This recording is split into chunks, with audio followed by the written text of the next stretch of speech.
Hello YouTube! Scott here with an instant review of Hawkeye, Episode 4, entitled Partners, am I right?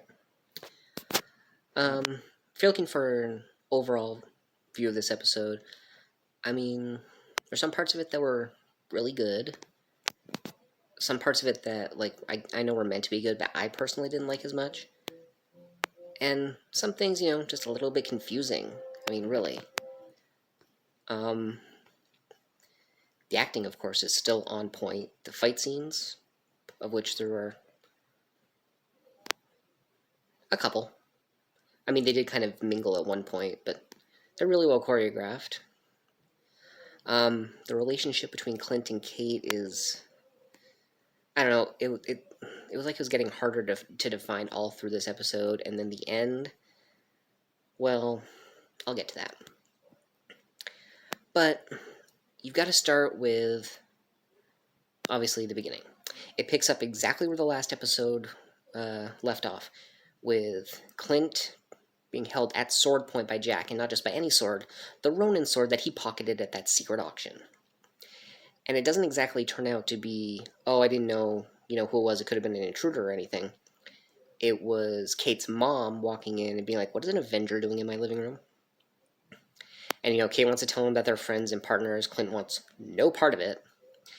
And just before he leaves, there's this scene between him and Eleanor where, she's telling him she wants to protect her family, and he promises to keep her daughter safe. And it's a really great scene, it's just this understanding between parents that are just wanting to do anything to protect their kids. So Kate couldn't get the info she was looking for, so Jack, wow, that was way off. So Clint has his wife look into everything. And between that and a conversation they have on the phone where Laura apparently speaks perfect German, and obviously when they're talking about everything, they're talking in code.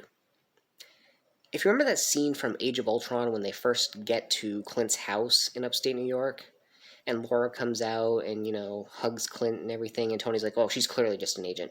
I think she was an agent of something.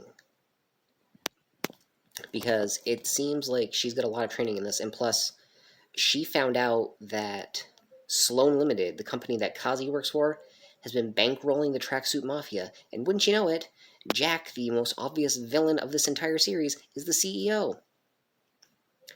Despite his cutesy little thing where he mixes up aphorisms saying things like absence makes the heart grow older, yeah, it was kind of easy to see through. But after this, we get this extended scene at Kate's aunt's apartment. Clint is still hanging out there, and there's this moment that really humanizes him. He's beaten up from the chase scene before and, fighting his way out of the Tracksuit Mafia's clutches. But there's nothing in the apartment, really, so he winds up taping frozen daiquiri mix to his sore muscles. This guy's an Avenger who fought Thanos, but the best he can do is, frozen drinks in lieu of actual ice packs. It's like Hawkeye didn't need more humanizing, but it is a really humanizing moment. And then Kate comes over and decides that she's going to do everything with him that he was going to do with his kids. And I know this is, a touching thing, a bonding moment between them, because they're also planning what they're going to do about Jack and the Mafia and how everything ties together, especially the Ronin suit. But as a dad, I was kind of let down because, this is all stuff Clint promised to do with his family, and he can't be there for it because of this. And it's sad the way,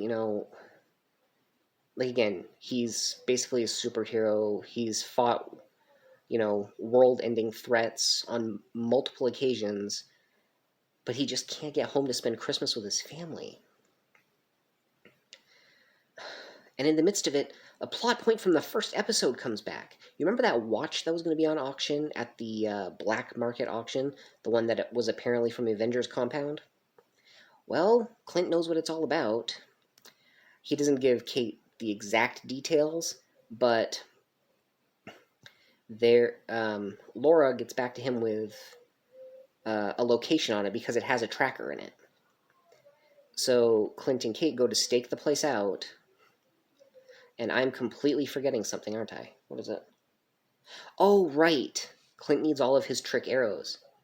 This was actually a plot point from an earlier episode I was happy to see, because he sends Kate to get help from the LARPers. Because in real life, at least one of them is an actual cop, and the arrows are in police custody.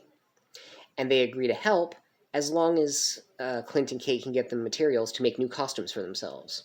And Kate adds a little bit to the deal by getting them to make costumes for the two of them as well. But then the night comes.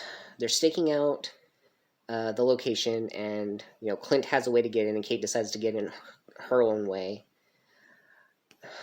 They're supposed to be partners, but she won't listen to him. He doesn't want to be partners with her. But when they get into the apartment, or when Kate gets into the apartment, because Clint's working as lookout instead of it being the other way around, Kate panics and shoots these two strobe light things that are up in the corners just before she finds the watch, but also a notebook that shows that whoever lives there has been finding out information about Clint. And Clint realizes a second too late that those are silent alarms put in that apartment for somebody who can't hear, because that's right, they're in Maya's apartment. And Clint would go to help, but somebody attacks him on the rooftop, and that doesn't make any sense. So you have these two fights at the same time, where Kate's fighting Maya, and Clint's fighting this unknown assailant who's dressed entirely in black with a mask and infrared goggles. And at one point, he shoots a zipline arrow so Kate can make it back across the street. And there's this really funny scene because she stops in the middle of it, and she can't move. And, it turns a whole trope on its ear, because when does that ever really happen?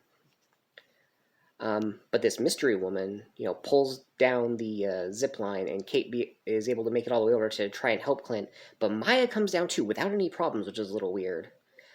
And this mystery woman starts attacking her too.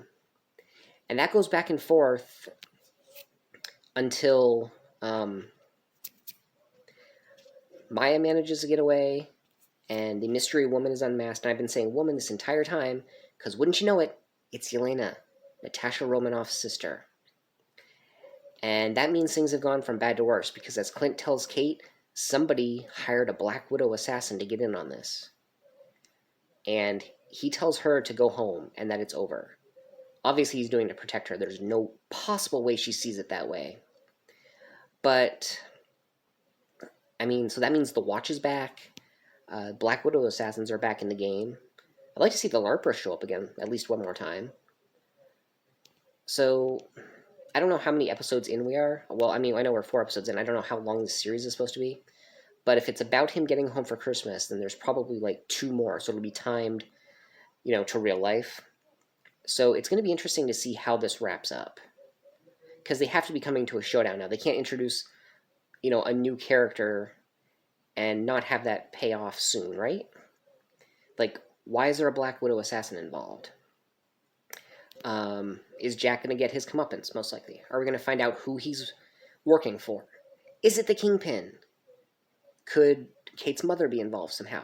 So many questions. Why didn't Kate ever have to deal with the police again after that one detective called her about her apartment being set on fire?